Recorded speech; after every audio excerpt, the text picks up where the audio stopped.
औचित्य असं नसतेच आमचं, नेहमी मनात आलं की आम्ही येतो इथे, कारण सर्वांसारखा तुमच्या सर्वांसारखाच मी सुद्धा साईबाबांचा फार मोठा भक्त आहे आणि साईबाबा विषय माझ्यासाठी एक विशेष स्थान आहे, कारण मी दिग्दर्शन जे पहिला सुरुवात केली ते मी साईबाबांवरती एक छोटीशी फिल्म बनवली होती, अ डे इन शिर्डी म्हणून आणि त्यानंतर साईबाबांनी मला इतकं सपोर्ट केलेला आहे, तर साईबाबा सर्वांचीच काळजी घेतात, तशी त्यांनी माझी पण घेतलेली आहे आणि मनात आलं की आम्ही येतो.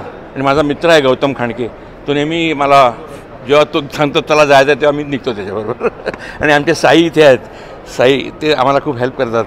साई इथेच आहेत, ये ना साई, हे आमचे साई आहेत, हे फार एन्थुझियास्टिक पर्सन आहे, स्वतःचं त्याचं स्पोर्ट्सचं शॉप आहे आणि तो मला नेहमी हेल्प करतो जेव्हा मी शिर्डीला येतो तेव्हा. आणि हा माझा गौतम मित्र आहे, गौतम आहे हा माझा मित्र आहे, ह्याच्यामुळे मी हे नाशिकचेच बेसिकली तुला बाबाचा पुलावा आहे. बरोबर.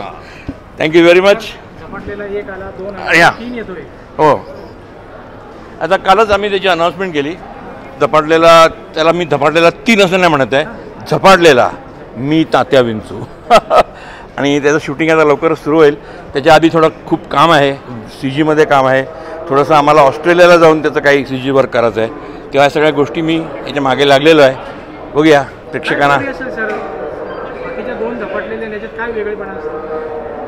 पडद्यावर बघा. थँक्यू.